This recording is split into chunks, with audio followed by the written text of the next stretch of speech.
Halo brosis, kembali lagi bersama saya Laksana Budi Prasetyo. Di video kali ini saya akan mereview Honda CBR 250RR tipe terendah atau versi termurah dari Honda CBR 250RR terbaru 2021.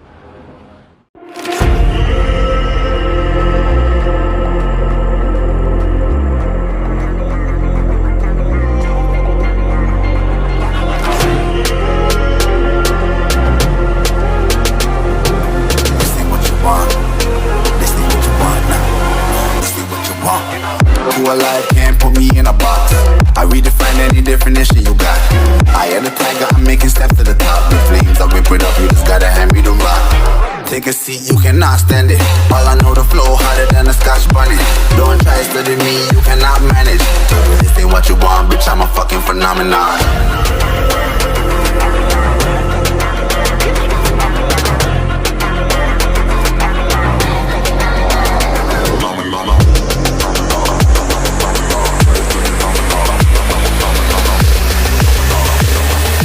This ain't what you want, bitch, I'm a fucking phenomenon. Bicara soal Honda CBR 250RR terbaru 2021 termurah atau versi terendah, motor ini dibanderol di 62.050.000 OTR Bekasi. Lalu apa saja sih perbedaan atau fitur yang hilang jika dibandingkan dengan CBR versi tertinggi? Oke, langsung saja kita mulai pembahasannya brosis. Nah, untuk membedakan versi standar atau termurah dengan versi-versi lainnya adalah pada bagian fairingnya. Di sini tidak terdapat stripping bertuliskan SP maupun quick shifter. Lalu apa sih SP dan quick shifter itu? Nah, akan saya berikan contoh. Di sini ada banner. Di sini terdapat gambar Honda CBR 250RR versi tertinggi SP quick shifter. Jadi SP ini brosis, jadi di atasnya versi standar itu ada versi SP yang itu tandanya motor itu sudah terdapat fitur sleeper clutch. Jadi SP itu sleeper clutch, sementara versi di atasnya lagi ada SP quick shifter. Jadi versi tertinggi itu dia punya sleeper clutch dan punya quick shifter. Nah, untuk Honda CBR 250RR versi standar atau versi termurah ini dia nggak punya sleeper clutch dan nggak punya quick shifter. Itu sih bedanya kenapa versi ini dibanderol paling murah. Nah, dari penjelasan tadi mungkin brosis sudah paham apa bedanya CBR versi terendah atau versi termurah dengan versi di atasnya dan versi tertinggi. Jadi bedanya untuk CBR terendah ini atau versi termurah tidak mempunyai quick shifter dan sleeper clutch. Jadi dia fiturnya benar-benar masih standar banget. Kemudian pada bagian pengereman juga masih menggunakan pengereman standar, jadi belum ABS. Lalu ada satu lagi yang membedakan pada bagian shocknya atau upside downnya ini, dia menggunakan tabung berwarna hitam brosis. Kemudian untuk fitur-fitur lainnya itu kurang lebih sama. Jadi semua versi itu sama ya. Dari bagian pencahayaan headlamp sudah sama-sama menggunakan full LED. Di sini terdapat DRL yang menjadi satu dengan sennya. Nanti akan coba kita nyalakan untuk melihat tampilannya seperti apa. Kemudian untuk warnanya sendiri, ini dia menggunakan warna glossy brosis, jadi nggak doff karena ini memang versi termurah. Akan kita tes dulu ya untuk melihat tampilan lampunya seperti apa ketika dinyalakan. Nah, seperti ini brosis gambarannya. Jadi DRL-nya ini ketika menyala dia berwarna putih, tapi ketika sennya dinyalakan dia akan berubah menjadi warna kuning. Seperti ini brosis. Nah, ini dia tampilannya ketika sennya dinyalakan, yang awalnya putih berubah menjadi kuning pada bagian DRL-nya. Kita turun ke bagian kaki-kaki. Untuk bagian suspensi depan atau shock depannya sebenarnya sama-sama menggunakan USD atau upside down. Bedanya yaitu tadi yang seperti tadi saya sebutkan. Jadi bagian tabung shocknya untuk versi termurah ini menggunakan warna hitam, jadi bukan emas. Sementara sisanya atau versi lainnya dia menggunakan warna emas brosis. Bagian spakbornya menggunakan warna hitam glossy di sini dan bukan doff. Pengereman bagian depan tentunya disc brake dengan mengusung disc brake tipe wave di sini. Terdapat lekukan-lekukan pada bagian permukaannya. Kaliper menggunakan merek Nissin, 2 piston di sini berwarna emas tua. Velgnya menggunakan warna hitam brosis dan ukuran ban depan 110/70 ring 17 tubeless. Kita mundur sedikit ke bagian fairing. Untuk bagian fairingnya dia menggunakan warna full hitam glossy. Jadi benar-benar full hitam di sini brosis, dan hitamnya ini glossy. Hampir nggak ada stripping, jadi strippingnya simple, hanya terdapat tulisan CBR berwarna merah dan 250 RR menggunakan warna abu-abu. Kemudian pada bagian undercoilnya ini agak sedikit berbeda. Nah, bagian undercoilnya ini dia menggunakan warna hitam doff brosis. Jadi atasnya glossy, bawahnya dia menggunakan hitam doff. Kemudian yang membedakan lagi untuk CBR versi-versi lainnya, pada bagian framenya atau sasisnya dia menggunakan warna merah brosis, identik dengan warna merah itu CBR 250RR. Tapi untuk versi terendah ini dia menggunakan warna hitam. Jadi benar-benar memang full hitam tampilan bodinya. Kemudian pada bagian tangki juga sama, dia menggunakan warna full hitam, di sini glossy. Di sini terdapat stripping bertuliskan Honda dan sayap mengepak ya, berwarna merah di sini. Kemudian bodi bagian tengahnya sini menggunakan bahan plastik kasar berwarna hitam, dan di sini terdapat tulisan throttle by wire berwarna putih brosis. Sekarang kita naik ke bagian cockpit brosis. Nah, bagian speedometer atau panel meternya mengusung full digital. Jadi kurang lebih tampilannya sama persis dengan versi-versi lainnya. Hanya saja karena ini yang versi standar, di sini tidak terdapat indikator ABS. Di sini terdapat indikator yang memang sangat lengkap dan sangat mudah dibaca tentunya. Pada sisi sebelah kiri kita mulai di sini terdapat indikator sen berada di paling atas ya. Untuk kanannya seperti ini. Nah, kemudian di bagian bawahnya terdapat indikator lampu jarak jauh. Kemudian di sini ada indikator bahan bakar. Di sini ada RPM, kecepatan, kemudian indikator jam, indikator odo atau total kilometer, dan trip dia menjadi satu. Kemudian indikator perpindahan gear di sini. Kemudian di sini terdapat riding mode, indikator riding mode. Jadi memang Honda CBR 250RR mempunyai 3 pilihan riding mode. Yang pertama dia comfort, sport, dan sport plus. Jadi bisa dibilang ini motor 250 cc pertama yang menggunakan fitur ini ya, riding mode. Kemudian di sisi sebelah kanan di sini terdapat indikator netral, dan biasanya untuk versi ABS di sini terdapat indikator ABS. Jadi kurang lebih tampilan speedometernya sama dengan versi-versi lainnya. Kemudian brosis untuk bagian kunci kontaknya dia masih menggunakan kunci kontak manual, belum dibekali dengan smart key atau keyless. Di sini bagian keamanannya hanya mengandalkan kunci stang dan belum terdapat fitur shutter key.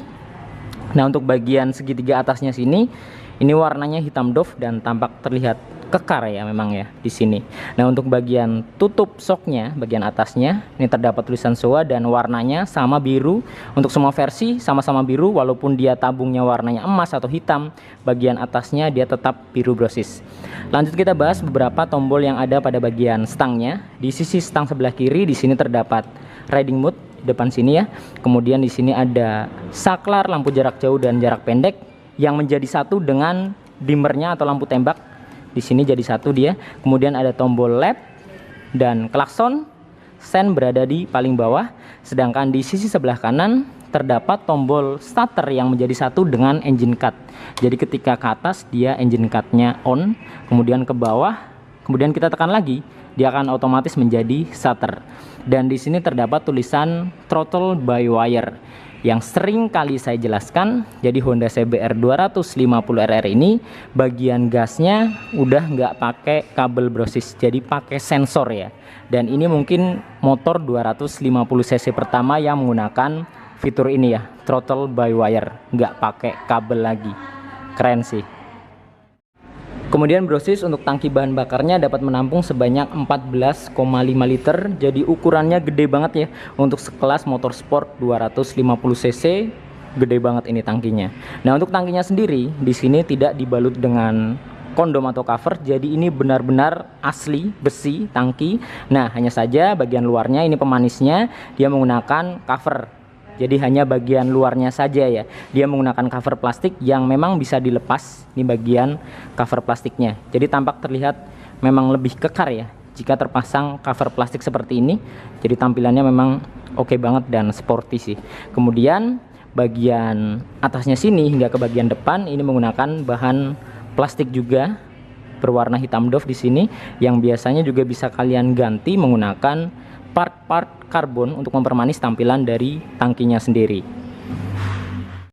Sekarang kita bahas ke yang paling utama, yaitu bagian mesin. Untuk mesinnya mengusung mesin injeksi 250 cc bertipe DOHC berpendingin cairan atau radiator, menggunakan double cylinder paralel, jadi dia lurus ya silindernya.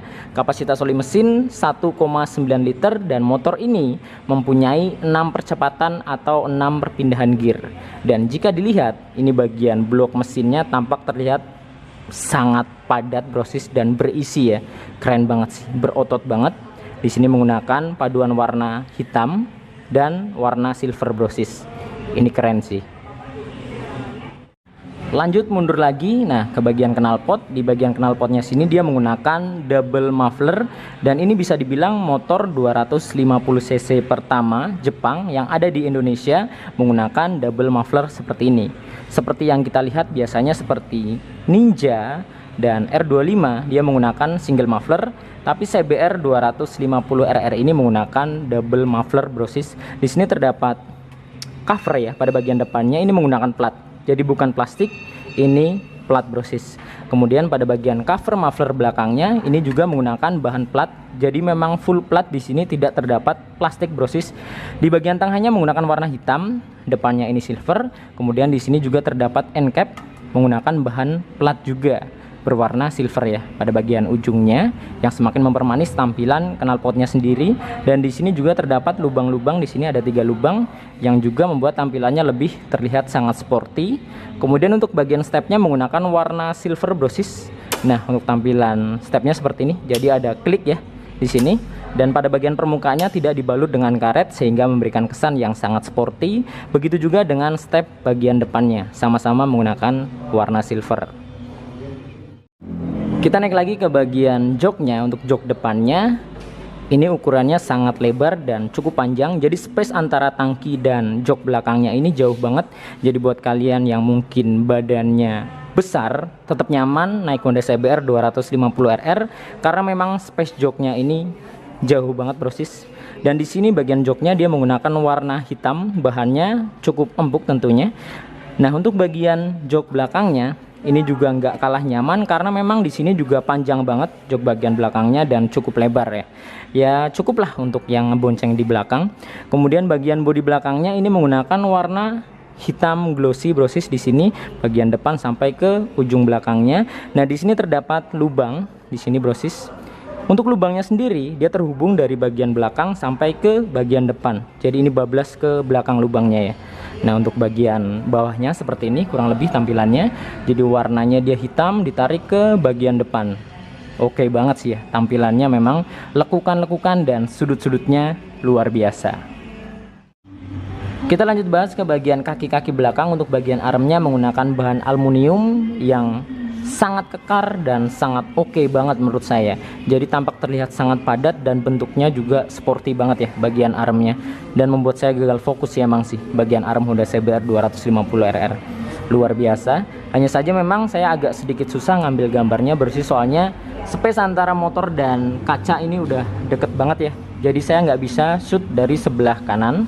Oke, kita lanjut bahas pengereman belakang. Untuk pengereman bagian belakang sudah dibekali dengan disc brake tentunya, menggunakan disc brake tipe wave. Dan untuk versi ABS-nya depan belakang brosis. Jadi nggak hanya satu channel, tapi dual channel. Hanya saja ini yang versi standar. Nah, untuk bagian kaliper seperti biasa Honda menyematkan merek Nissin satu piston, di sini menggunakan warna emas tua. Kemudian ukuran dun belakang menggunakan 110/70 ring 17 tubeless merek IRC ya. Nah, seperti ini brosis. Jika kita melihat armnya dari sisi sebelah kiri, memang agak sedikit beda bentuknya antara sisi sebelah kiri dan sebelah kanan. Untuk yang sebelah kiri ini besar hanya lurus, tapi sebelah kanan dia agak sedikit melengkung ya. Untuk bagian suspensi belakang dia menggunakan monoshock dengan per berwarna putih di sini, dan shocknya bisa di setel brosis. Jadi buat kalian yang berpostur tubuh nggak terlalu tinggi, tetap nyaman kok naik Honda CBR 250RR karena bagian shock belakangnya bisa di setel untuk naik turunnya. Kemudian di sini juga terdapat hager yang menjadi satu dengan cover rantai ya brosis. Nah, kurang lebih seperti ini tampilan dari sisi sebelah kirinya. Kemudian ini dia untuk tampilan dari stop lampnya. Untuk bagian stop lampnya sudah mengusung full LED yang tertumpuk antara lampu atas dan lampu bawahnya di sini mengusung mika berwarna merah brosis, dan memang bagian belakangnya ini oke banget ya. Bagian ujungnya ini dia runcing atau lancip banget brosis.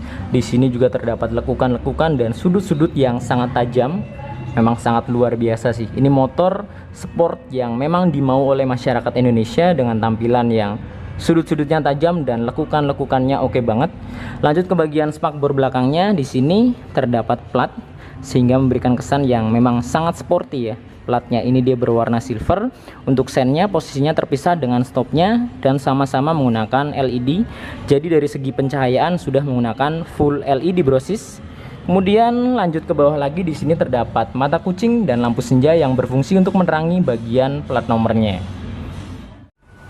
Baiklah brosis, jadi itu tadi sekilas review Honda CBR 250RR versi termurah atau versi terendah di tahun 2021. Dan motor ini saya review di Bekasi Motor Honda Wing Dealer. Jadi buat brosis yang tinggal di area Bekasi dan sekitarnya, lagi bingung nyari Honda CBR 250RR, unitnya tersedia di Bekasi Motor Honda Wing Dealer yang beralamat di Jalan M. Hasibuan nomor 3 Margahayu, Bekasi Timur. Jadi mungkin cukup sekian video kali ini. Nantikan video-video saya yang berikutnya. Saya Laksana Budi Prasetyo. Sampai jumpa.